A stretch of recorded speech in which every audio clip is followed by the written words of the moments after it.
Okay. Well, let's get started. Welcome everyone to Canadian Climate Week Xchange with an X panel on advancing carbon dioxide removals in mining. I'm Sean Capstick, a climate change and ESG fellow here at WSP, and I'll be moderating today's discussion. We're joined with leading experts that represent all of the stakeholders that are needed to take mining carbon dioxide removals, or mining CDR, from the pilot stage to the gigaton removals that are required by the Intergovernmental Panel on Climate Change. Joining me are Liam Candy. Liam is leading Anglo's decarbonization plans in projects ranging from automation to data science to carbon sequestration. He's going to give us some practical insights from the operator's perspective, and he's just back from COP30 talking about the project that he'll share. Joining me also is Danny Broberg. He's a policy lead from Stripe, Climate, and Frontier. Danny represents Frontier's policy and buyers' perspective. He's bringing expertise in the advanced market commitments and the evolving demand for CDR. And I think Danny's also really good proof that you've got to look at both sides in the current political environment, because Danny's joining us because of a furrow in the US. Next up is Rhys Savage. Rhys is the mining carbon removal lead with Isometric, and he's a founding member of the carbon dioxide working group that we'll be talking about. Rhys specializes in developing robust MRV protocols and integrating the carbon dioxide removal into the mining operations with a focus on the compliance and transparency that we're going to need. And I find it very interesting that Rhys is from the same town as Tom Jones, and he told me one night that his granddad ran the pub and kicked Tom Jones out of that pub. Bridget Venn is a VP of Sustainability in our WSP US operations. Bridget is supporting major buyers in due diligence for carbon dioxide removal credits as part of their net zero ambitions. And she's providing these solutions across all of the sectors. I didn't know this, but as a former architect, Bridget loves solving problems and all things climate tech. And then finally, Bart de Beer, he's a lead geochemist, and he's also a founding member of the mining carbon dioxide working group. Bart, as you'll hear, is very passionate about scaling carbon dioxide solutions and collaborating across the sector. And Bart is trying to help me with my pronunciations of the mineralogy, which I continue to get wrong. So today we're going to explore the demand, why the demand for CDR is rising, why mining is central to this demand, and the importance of building confidence across this sector. But first, let me remind everybody, in Teams, there's a Q&A button. Please use that, not the chat function, to ask questions at any time through the session. We've got a packed agenda, so we'll probably leave them right to the end, but please type them in the Q&A button, and then we can answer them at the end. So let me stop sharing so we can see a little bit better. And let's go through the demand for carbon dioxide removal, CDR, and investor interest. So Danny, I really want to start with you here. From the perspective of an advanced market buyer, where you're creating the demand as well as promoting the adoption of these technologies, why mining? Why carbon dioxide removal? And why is this an interest to Frontier and similar organizations? Yeah. Thanks for having me. So as Sean said, I'm the policy lead for Stripe Climate and Frontier. We are a $1 billion advanced market commitment to accelerate carbon removal, made up of a number of companies you've heard of before: Stripe, Google, Shopify, McKinsey, JP Morgan, just to name a few.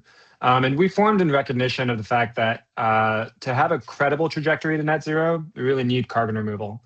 But the solutions we need for that are really wildly underinvested in. And so we've sort of identified key quality criteria that we think are necessary for scaling the field.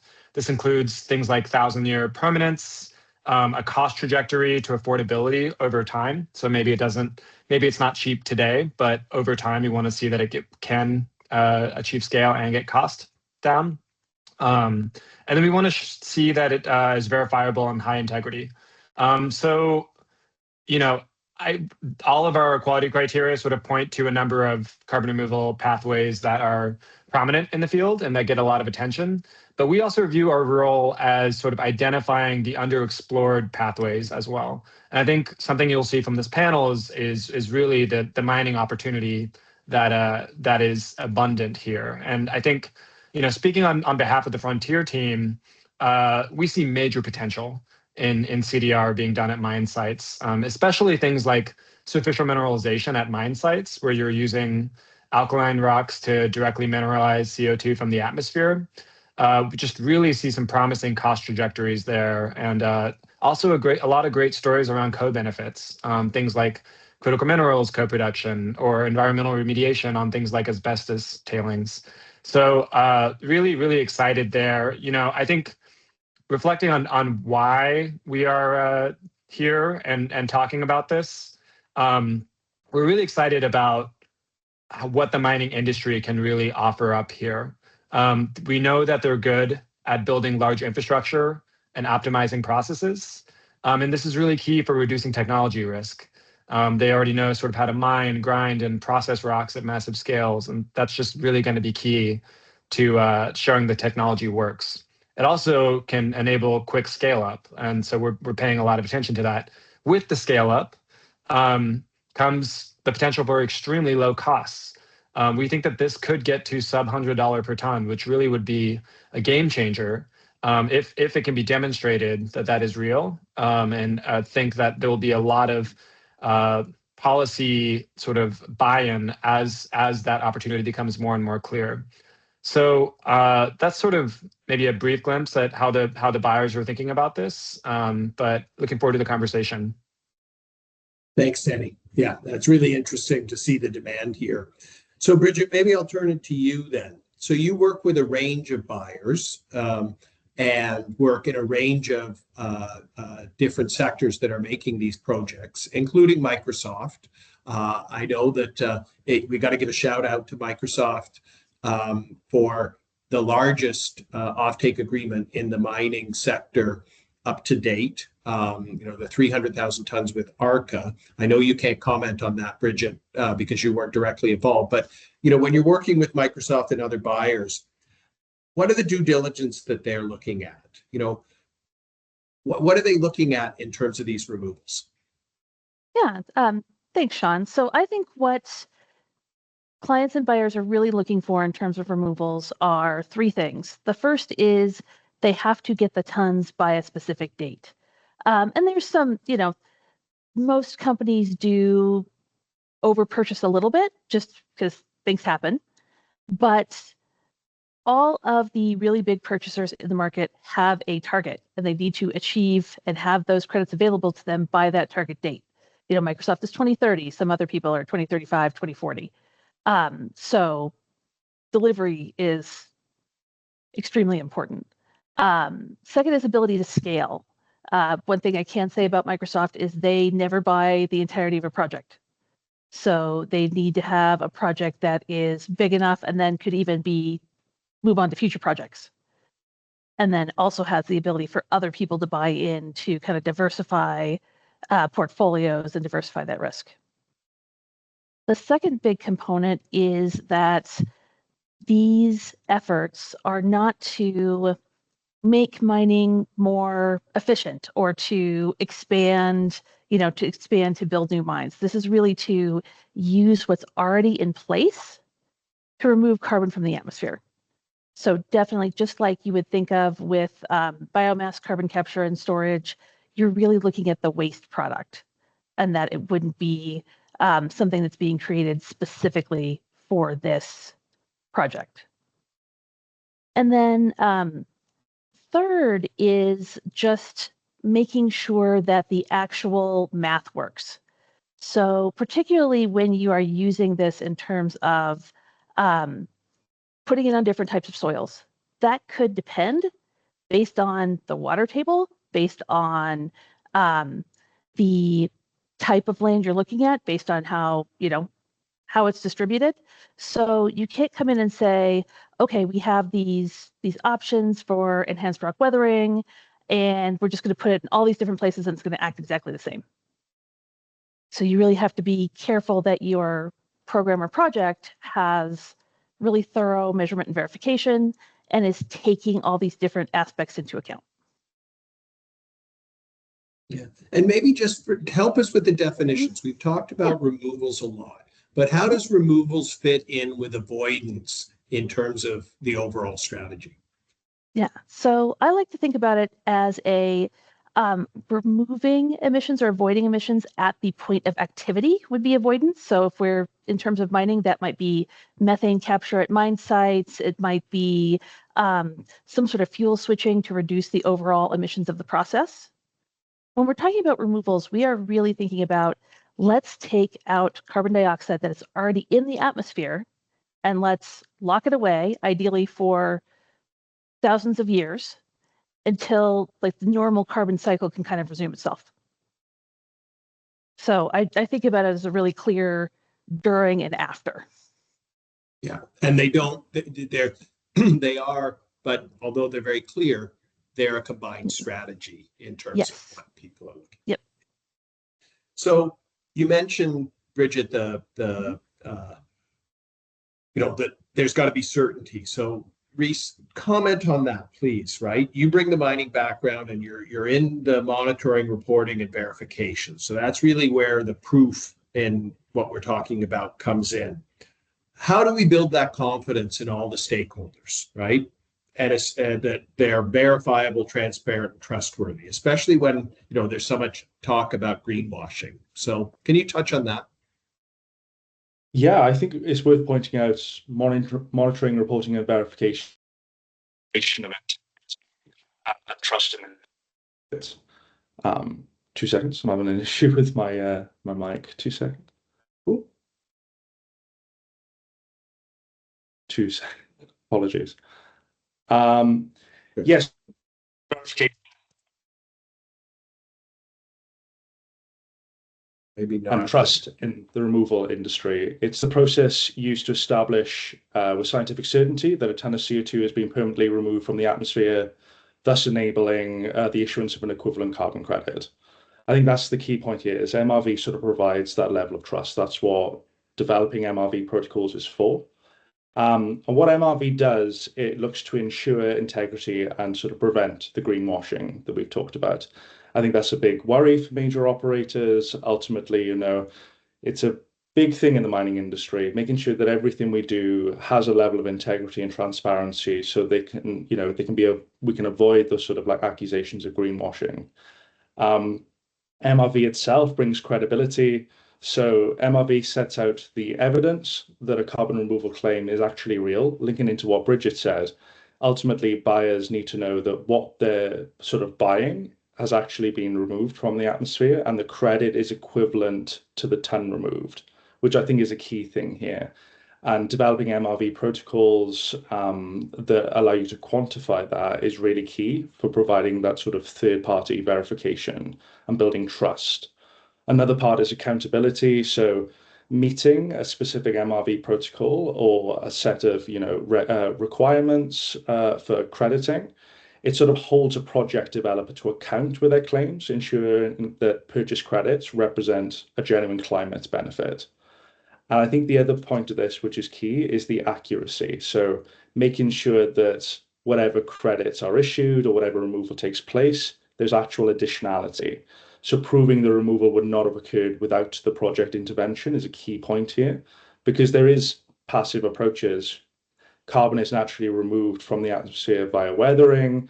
And really the key point here for some of the MRV that's developed is proving that the project development that results in a carbon credit is actually additional beyond that sort of the passive removal of some processes.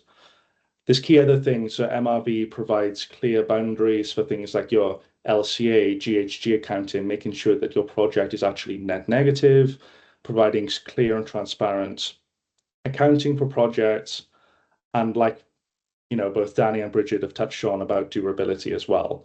Buyers want to know that if a ton is removed and a credit is issued, that the credit they bought is actually representative of a durably stored, essentially ton of carbon dioxide. So that also feeds into what MRV is. It covers the whole aspect of the removal process, from project development, the removal process itself, and also storage, monitoring, forward monitoring. And in the context of mining, we try and cover other things as well. So closure, waste management, co-benefits, trying to encapsulate the whole project within MRV is really key to understanding the overall trust and building integrity in a project. It's great. Thanks, Grace. So, Liam, I'll ask you, help us from an operator's perspective. What does this look like on the ground, right? Your project Earthstone in Brazil. Tell us a little bit about that, and what you see Anglo doing in terms of growing project pipeline in the future. Yeah. Okay. So, I mean, Project Earthstone is a project that is reusing slag from ferronickel operations. So we basically have a low contaminant amorphous magnesium silicate. So essentially a high magnesium glass that we're using for enhanced rock weathering. And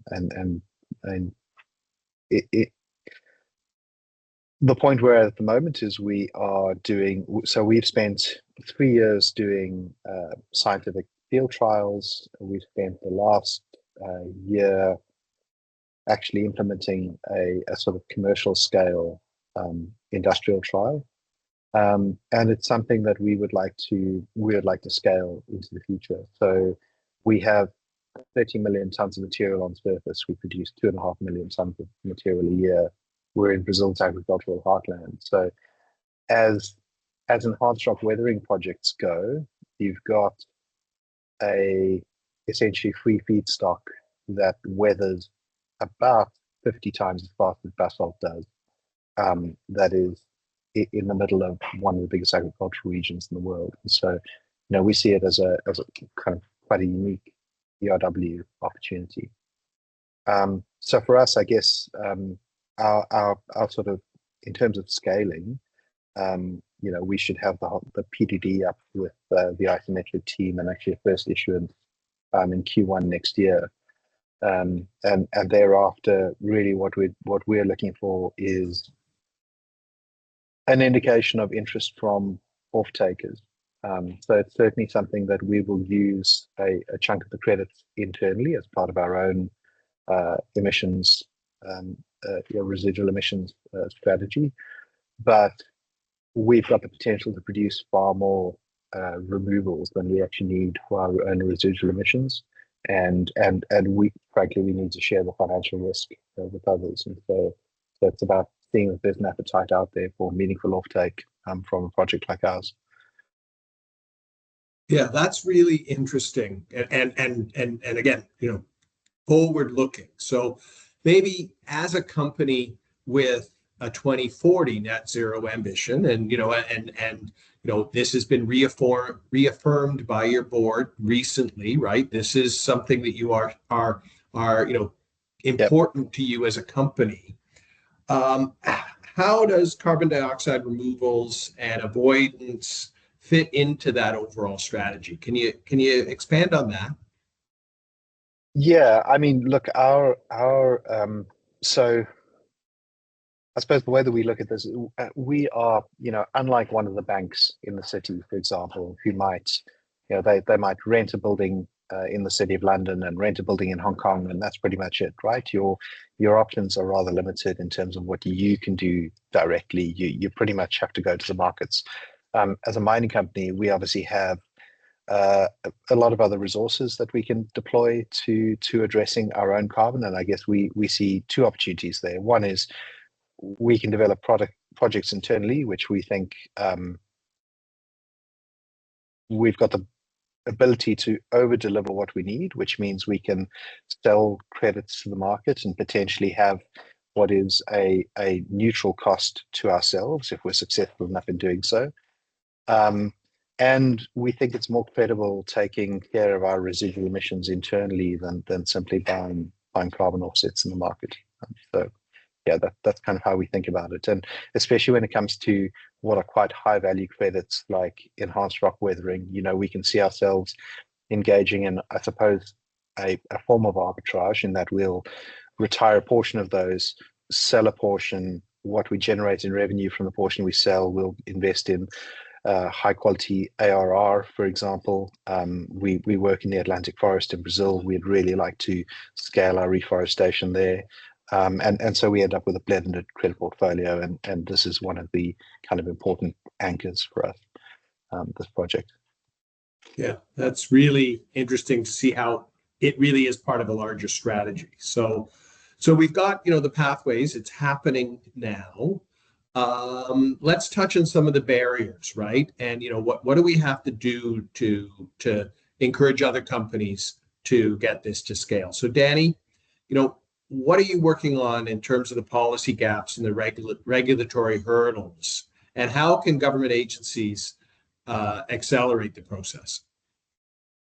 Yeah, so as you alluded to at the beginning of this in my intro, I come from a background of working in the government in the U.S. Was previously in the Biden administration in the Office of Carbon Management, working a lot around carbon management policies. Before that, also had a history of working in sort of think tanks and on Capitol Hill here in the U.S. So definitely sort of familiar to thinking about the policy challenges surrounding carbon removal overall. At a macro scale, the challenge here is that CDR is a public good. And it's a public good that is not directly addressed by governments. And so right now, the primary financing mechanism for CDR is through voluntary efforts like Frontier, like Microsoft, like others. And if it remains that way going into the future, we won't solve climate change, just to put it bluntly. And so that means we need policy, we need governments to be a key stakeholder and a partner. And I say partner because I think we're not expecting them to invest trillions tomorrow. I think we see that there is an on-ramp here, and that a lot of these early voluntary first movers are helping sort of pave the way for them. And as we've sort of been looking at the landscape, I think we've identified maybe 3 policy gaps worth addressing: technology risk, standards, and permitting or liability challenges. So on the technology side, we really need to actually start building these projects. That's really the challenge we see. We need to show that these costs can come down. And from a policy perspective, that can be done in the form of capital support, grants, but even public-private partnerships. I think there's a lot of opportunities there to be explored. And we're excited about a number of opportunities there. This is totally normal to take this kind of approach for large infrastructure projects in oil and gas and other energy sectors. And I think that it's ripe for investment. On the standards side, this is a huge sort of black hole. And it's something that I know Reese and others spend a lot of time thinking about. And at the end of the day, we need gold standards, aligned standards between different bodies. Frontier tries to elevate what we see as the highest quality standards. But we need governments to really be taking the charge on this. And an example where I think mining CDR is sort of progressing quite nicely is in the European Carbon Removal Certification Framework standard setting process. There are many other people here on the call that are even bigger experts than I am, but they're far along in thinking about how mineralization will integrate into that standard in the EU and maybe eventually into the emissions trading scheme within Europe, which could be a big demand compliance market to drive demand for CDR and mining. The last piece is permitting and liability, which I'm sure others on this panel could also share, but there's this delicate balance of if you're a CDR company who wants to work with a mining entity, what is the proper breakdown of ownership and liability around these projects? And that is not an easy answer by any means. And at the end of the day, we see this almost as a remediation opportunity in some cases. And to the extent that's a possibility, we believe that robust permitting regime should be put in place to make this achievable. you know, it sort of from a prior life, there was a workable, interesting liability regime in the U.S. Specifically around cleaning up abandoned mine wastes, and sort of this resulted in a program called the Good Samaritan Mining Law in the U.S. And this is a pilot program that's currently being stood up as we speak. But I point to that because I see it as a really good example of how sort of bipartisan, common sense liability regimes can be worked out with both, industries all across the spectrum. And so I think we are also looking to similar opportunities in the US and in other countries to really find workable solutions so that we can show that these projects work the way we know they will. Okay, thanks. That's interesting. You mentioned the permitting. Maybe, Liam, I'll ask you, you're in the process of going from a pilot to a full-scale operation. What are the challenges that you've seen with Project Earthstone in Brazil, and how what are some ideas on how to overcome them? I mean, I suspect we've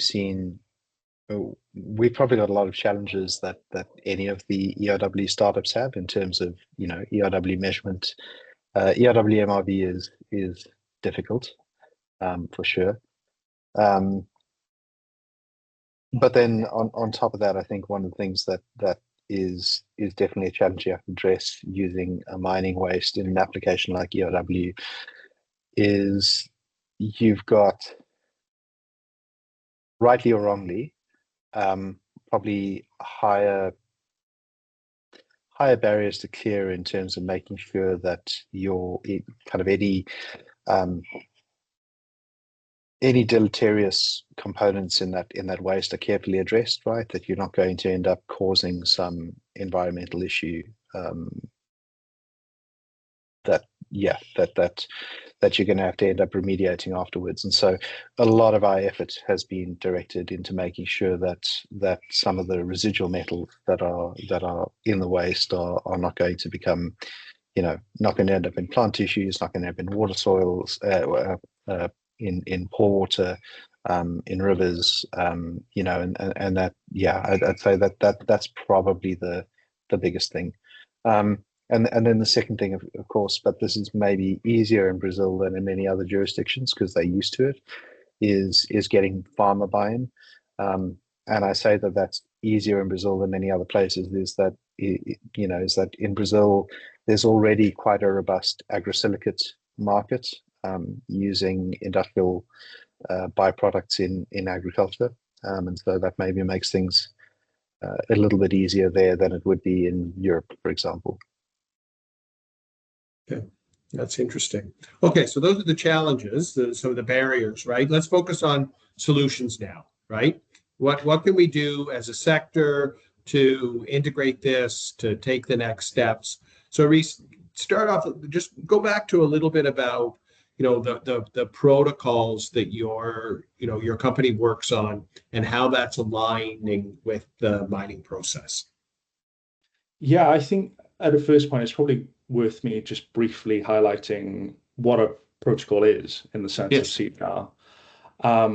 So when you look at MRV within the voluntary carbon market at the highest level, you typically have a carbon registry like Isometric will have a registry standard, which is a document that outlines what a project developer has to meet at a high level, which is things that are across different pathways, such as high-level permanence requirements, additionality, transparent carbon accounting, things that every project developer has to meet in order to get a credit issued on a registry. After those requirements, you then break it down into pathway level protocols, which could be for pathways like enhanced weathering, for projects like Liam and the Anglo American team are doing, open system ex situ mineralization, direct air capture, etc. So there'll be pathway level protocols, which then sort of are a more technical document that outline how we quantitatively assess net CO2 removal from a specific process within a pathway. And that's designed to be used by a project developer to account for all carbon fluxes within their project, their baseline, additional uptake of CO2 as a result of implementation, etc. And those will then dig into specific project specifics, so things like closure, and for mining-based projects, things like mine closure waste management. So when we're designing protocols that are intended to be used for mining operators or on mining sites, it's critical to sort of design those protocols from the ground up with closure and waste management in mind.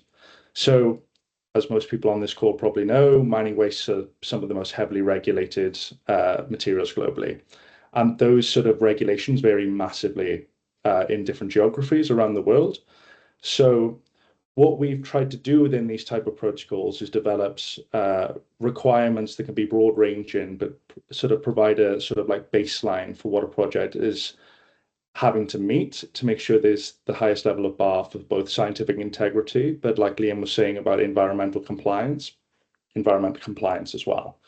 So in our protocols, we have high-level requirements of things like mine closure, for example, in our open system ex situ mineralization protocol. So project developers that use that protocol have to work with their project mining operator, if they're a supplier, for example, and make sure that their MRV, their process, their removal technology can fit within a mine closure plan. Is a permit being updated? How is that permit being updated? How is mine waste management being updated?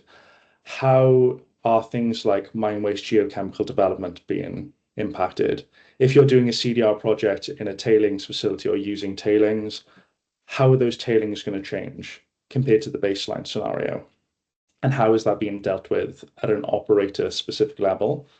And I think that's really important, an important point for when we're talking about industrial integration, how we move forward. Because realistically, mining operators, they set out their life of mine, they set out their mine workflow. We could be talking on decadal timescales. And as a developer, a project developer really needs to think about, okay, how can I fit into that life of mine? How can I fit into that? And what we do in our protocols is lay out these things that are key to fit into that to make sure there's environmental compliance, operationality, etc. And these are key things that mining specific protocols need, because realistically, you can't develop MRV that's not going to be operational, because the mining operator that you work with is never going to allow you to do certain things. But also baking in things that make sure that whatever happens on site doesn't result in further environmental harm, doesn't result in net harm to the environment, sort of like affect your social license to operate, etc. So these things need to be baked into MRV protocols when they're developed. Good. Okay, thanks. Okay, Bart, you've been quiet. I'm going to give you a chance to, which is out of character for Bart. I'm going to give you a chance to talk a little bit about the white paper in a moment. Maybe I'll ask Bart first, but then each of you, in one sentence, if you could say what has to happen to make it scale, what would it be? Bart, you start off. Sure, I'll give you two key words to start off, Sean. I would say knowledge sharing. I think it's about 2 years now, Reese, where we started the mining CDR working group, and look where we are now. We've had a whole bunch of workshops. We've had a number of conference presentations that I feel have gone really well. We're planning a bunch of conference sessions in the coming year or two already. I think there's a lot of enthusiasm, and I think one of the key objectives that we had when we started the working group was to get stakeholders in the same room, i.e. get people like Reese from Isometric to talk to a mine operator, or to talk to somebody like Bridget, who's involved in some of these purchase agreements, and then link with mining geochemists who are working as consultants. So i.e. getting all people sitting at the same table. Not to forget to mention, of course, all of the technology suppliers who have been very enthusiastically participating as well in the working group. So I would say that continuing that effort will really help scale in the longer term. So my two words turn into a few sentences, Sean. Which is really, yeah. Bart, we all know you. Yeah. Okay, Bridget, quickly, what's your wish? I would say make sure all the parties in an offtake agreement appropriately allocate the risk to unlock commercial financing. Okay, Danny? I would want some kind of public-private test bed infrastructure to be stood up so that the government still had some skin in the game, but wasn't sort of footing the whole bill, and then sort of have some private offtake from a project like that. And Liam, what about you? What do you want? Sorry, I didn't catch the question. So What I want? if there was one item that you could do to for creative solutions, collaborative integration, and the next steps, what would you want to see happen? I would advocate for some maybe a bit more pragmatism from some of the startups, in kind of all kinds of applications, and figuring out how to make things a win-win for the companies that they're trying to collaborate with. Okay. Thank you. Okay, so what are we doing to collect all of this information? What are we doing as part of the working group to take us to the next steps? Mark, can you talk about the white paper that you're leading, and then go through, what your findings, what are the, echo these needs, and where we're going to go from there. So please. For sure. Thanks, Sean. So as part of what we're doing here at WSP in collaboration with working group members is to compile a white paper that will sort of like give a bit of a, I would say maybe almost like a state of the union type paper with a call to action to make sure that things keep moving the right direction. The white paper is mainly geared to the mining professional, but also for people who are interested in offtakes in that space, or even, professionals who are interested in the mining space at large. So this will be an accessible document to people from a variety of backgrounds.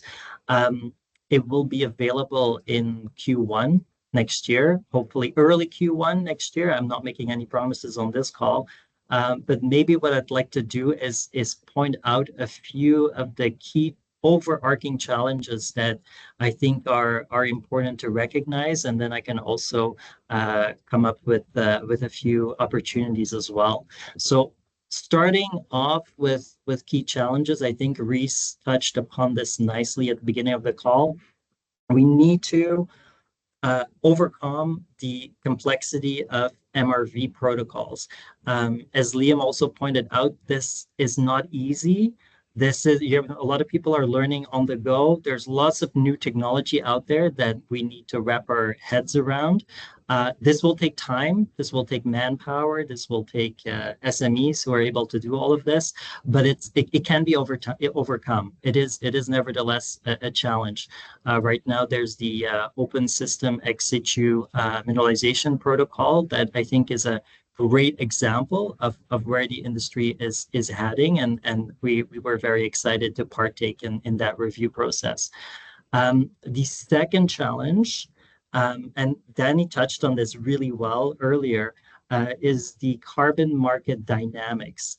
I think these, as sort of like as we've concluded going through lots of workshops, these markets remain incomplete, and by the fact of being incomplete, they create uncertainty for mine operators. So today we have the voluntary carbon market, which remains limited in scale and price stability.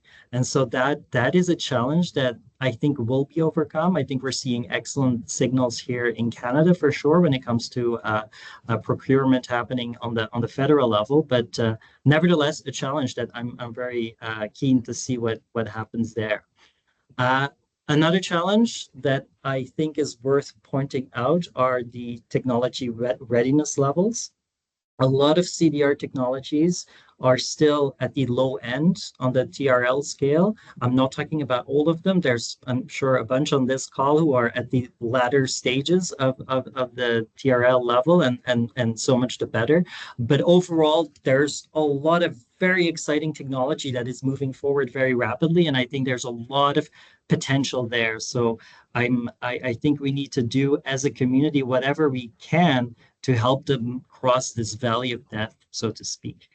The next one on my list, I actually am using your words on this one, Danny, because I liked how you binned permitting and liability into one bucket. I'm focusing, on a little bit on the environmental impacts that have been to date not very quantified very well, or at least not in the public space. So, for example, when we're talking about a tailings facility, there's a couple of parameters that we always think about, right? As geochemists, or as people who are involved in assessing the environmental impact. Questions that we ask ourselves include, what is the impact on the geochemical properties of the tailings? Is it going to be good, or is it going to be bad? Can we quantify this? The other aspect is, what is the impact on geotechnical properties, right? This is extremely, extremely important as well. Is it going to impact? Is it maybe even going to improve the geotechnical stability of my tailings facility, right? This could become a co-benefit, but we shall see. The other piece, I think, is the involvement and concurrence of the engineer of record. So this person is legally responsible for the longevity and the safe design, construction, etc. of a tailings facility. We need to include our engineers of records in these types of conversations as much as we can. So we are educating the right stakeholders along the way, if that makes sense.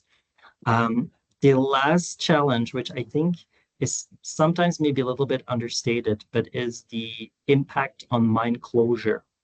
So if we are coming up with lots of exciting technologies, we need to keep in mind what are the long-term impacts on the overall mine plan, right? Because these things are prepared sometimes to a decade ahead of time, or even longer. For example, if a technology has long-term footprint requirements, we need to know this early on in the project life cycle to be able to plan ahead and make sure that the project is viable in the longer term.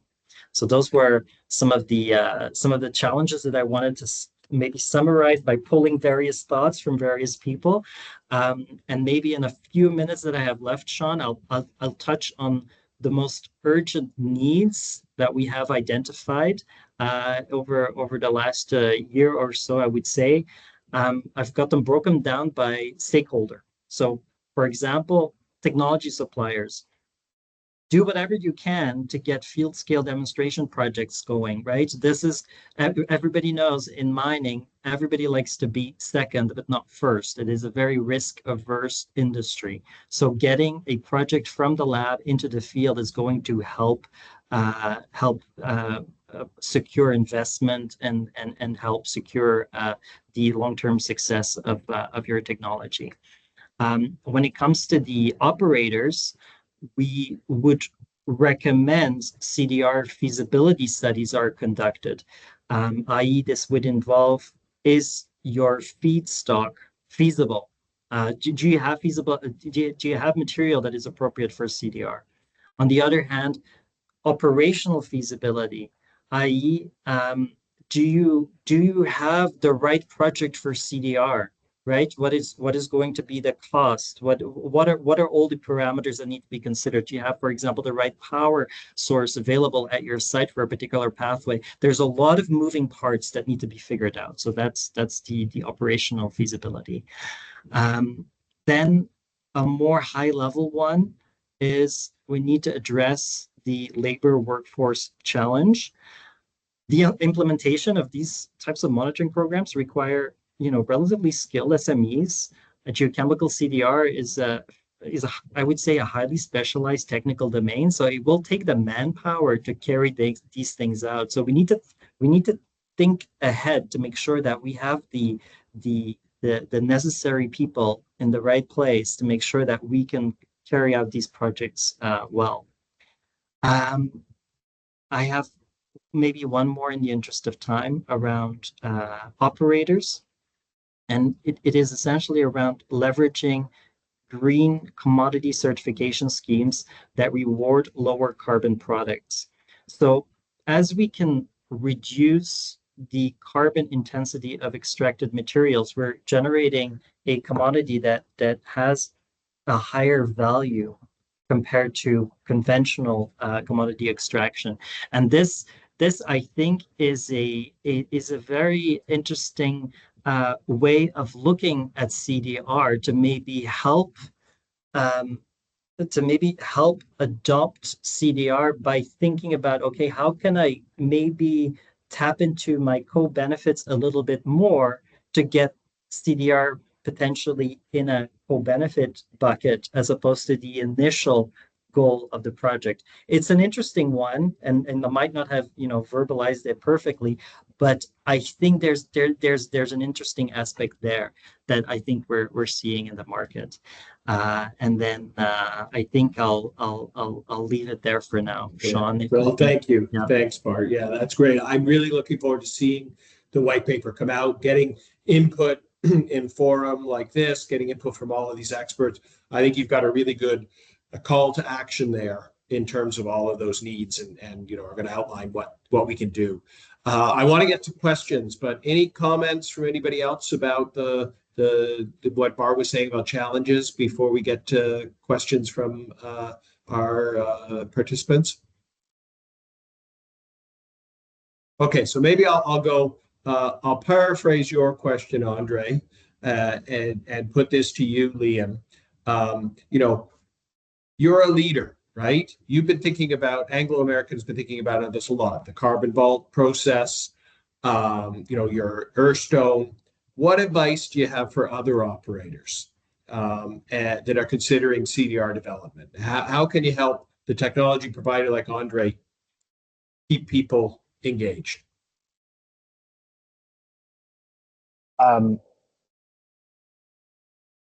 So you mean how do you as a technology provider get a mining company engaged in working within your tech? I would say it kind of goes back to the comment I made earlier. It's really about structuring a win-win. I mean, so on the ERW front, we had a few companies approach us over the years, and for the most part, what startups were offering was, we'll take this material off your hands at zero cost, and that's it, right? We'll wave goodbye. And if you're asking for something that you recognize has value, you can maybe do that on the tiniest of scales for free. But as soon as you're wanting to meaningfully scale that, the person whose value you're asking to take is going to be saying, well, what's in it for me, right? So make it clear to those mining operators you want to work in with what's in it for them, right? There's a problem that you can help them solve, and they will be more than willing to share the upside from the solution, in the solution you bring to the table. So just think about how you structure those proposals that kind of the operators can see clearly the opportunity that's there for them as well. Okay, that's great advice. Okay, maybe I'll read out a question from Guy Wall. You've put two questions. So you're the second part of your question about, from a policy perspective, are there notable types of mines or geographies that are better positioned to scale or integrate CDR? Because I think that's interesting. Aside from the commodity, but from a policy perspective, Danny, maybe I'll start with you and then people jump in. Yeah, I think there's a couple of opportunities there. I think probably the most glaring one, or one that we're particularly excited about, is sort of legacy waste tailings that are already sitting idle, and any proposals that can be put forward more around the lens of remediation. I think that is the most direct path towards getting social license, frankly, but also just getting people, sort of non-traditional climate people, into the fray. I think people see a lot of value in the remediation part of this. And if you're not already doing sort of new extractive activities, that also helps significantly. I think there were a few specific places in the world that are sort of highest potential for that. I think people who generally know about these would probably point to areas like Canada and Australia and maybe like Norway or something like that. But I think there are a few very specific areas where tailings piles are a huge potential in the near future. Yeah. Bridget, you were nodding your head. What would you like to add? Yeah, I would just add that when you're looking for social license, it's not necessarily just about remediation. It's about how the remediation can further, community benefits and, sort of trying not just to remediate the actual physical waste, but perhaps injustices that have happened to local communities. Yeah, that's interesting. And I know that Reese, Bart, one of the next things the working group is going to be looking at is these environmental and social safeguards and the co-benefits. So I think, Bridget, what you're talking about there is going to be really important to advance in those discussions. So I think that's going to be something really interesting in the new year. Thank you. I think what's important to point out there from a permitting policy and linking into the co-benefits part there as well is being very proactive when you're choosing the type of feedstock you're trying to use and where that is going to take place as well. So for example, permitting and regulation for heavily sulfide rich tailings is going to be very different to low sulfide tailings with a pre-existing carbonate content, because waste management for potentially ARD producing feedstocks is going to be a lot more temperamental than it is for low sulfide tailings. So I think these are like considerations too when picking a site, talking to an operator, understanding the operational and permitting challenges they have for a specific waste material too. Yeah, well said. Good. Okay, keep typing your questions in. I'll go to a question from Natalie, again for the policy. Government participation in carbon removal and public-private partnerships, right? So Canada and the US. So Danny, I'll let you answer for US in a second, but I got a shout out to Carbon Removal Canada and our federal government in terms of that private public partnership. The federal government in Canada has issued procurement for removals, and they are directly linking it to impossible to abate at the current technology services that the government provides, like helicopter ambulance, right? There's no way that we can avoid those emissions in the short term. It's a common good, so they want to do removals for that. So I think there's a great example where Canada is doing that. Danny, do you want to maybe talk about the US, or Bridget, you want to talk about some other examples? Bridget, do you want to go first? Nothing is coming to mind being on the spot here, I think. I would just emphasize the changing nature of these things and the importance of kind of keeping up with overall policy changes. And Liam, it looks like you have some comments here. Yeah, I was just going to say not for Canada and the US, but the UK is including removal in the ETS scheme from 2029, and certainly moves are afoot to do the same thing in the EU for some removals. And so, I think it's definitely coming. I don't think that the big voluntary market buyers will have to kind of carry that load forever, at least as long as the current trajectory is maintained. Yeah. All right. Well, I guess as the panelist with the most American accent and like the guy who's just getting stuck with the American question. I mean, so like, we're in a weird space right now in America. And I think we're in the first year of a new administration that is sort of staking its claim against terminology and things that have come up as lightning rods for them in the campaign and with their base. I don't think that all of their bark is as bad as their or their bite is not as bad as their bark in some instances. I think there's examples where they're heavily subsidizing and getting, investing in the mining sector. I think that's been really clear with what the Defense Department has done with MP Materials and sort of other mining efforts in the US. I think There is a major opportunity for public-private partnerships to the extent that some of the climate efforts we're talking about here get integrated with other mining activities. We talked a lot about co-benefits here. I think just the linkage of revenue generation from waste is the key piece here. We're talking about critical minerals extraction and other ways to produce revenues from waste. Could be carbon removal from voluntary carbon markets, and honestly, anyone in the Trump administration who isn't willing to take money for domestic mining in the U.S. is crazy. So I think there is an opportunity there. We are probably in a transition period where things are difficult, but I'm hoping they're smoothing out in the near future. Yeah. Thank you. Yeah, it is. It may also transition down to states.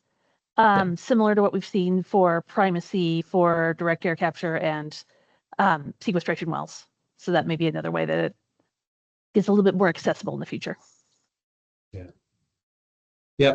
Well, and I think the future does look bright. I mean, there is some terminology we've got to get to, but no one is designing to hold climate anymore, right? The fact that it is the standard of care to look at uncertainty in mining design and public infrastructure design, the need for these removals is not going to go away to reduce that uncertainty. And I think, again, the mining sector, Liam, your company, other mining majors are still in their net zero ambitions and are not backing away from that, no matter what the headwinds are. So I think this is a very strong sector and one that I'm really excited to be part of to see that scale. If you share that ambition to scale, then I would urge you to join the working group that Bart and Reese are leading. Their emails are up there. Please reach out to get involved. You can get on the mailing list. You could get on the mailing list as a BCC as well, just to keep apprised of all of these things. There's a lot going on. We alluded to some of them here, but Reese, Bart, you guys have done a great job getting this to where it is so far. And Danny, your participation, Liam, your leadership. It's been great. Bridget, thank you very much for participating, bringing your panel. I think that, we've done a lot today, right? Your insights are really invaluable. And, I look forward to seeing where this is going to go in, another year, right? We can reconvene, and Liam, and you can tell us about all of your successes. Please go ahead right now. Yeah. I was just going to say, I see there are a couple of other questions in the chat for me. I'm more than happy to answer those. If folks want to email me, they can, liam.gandy@angloamerican.com. So if there are any, if there are any questions that are unaddressed, happy to pick those up offline.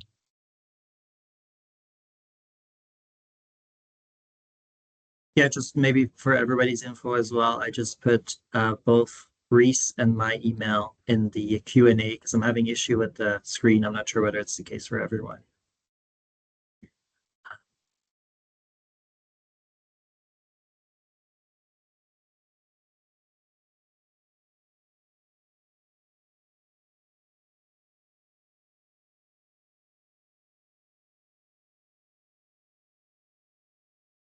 I think we've lost Sean right at the end. I think so too, but that's okay. I think I'll do my best to jump in here. I think today's discussion has been very insightful. I want to, thank all the panelists for being here and contributing. Thank you all for making the time in your busy schedules, and also thank you to all our attendees who were able to join. This recording is going to be made available at some point. I'll figure out how to best communicate that information. But in any case, thank you all for being here. And I think that's a wrap. So have a good rest of your day, everyone. Thank you.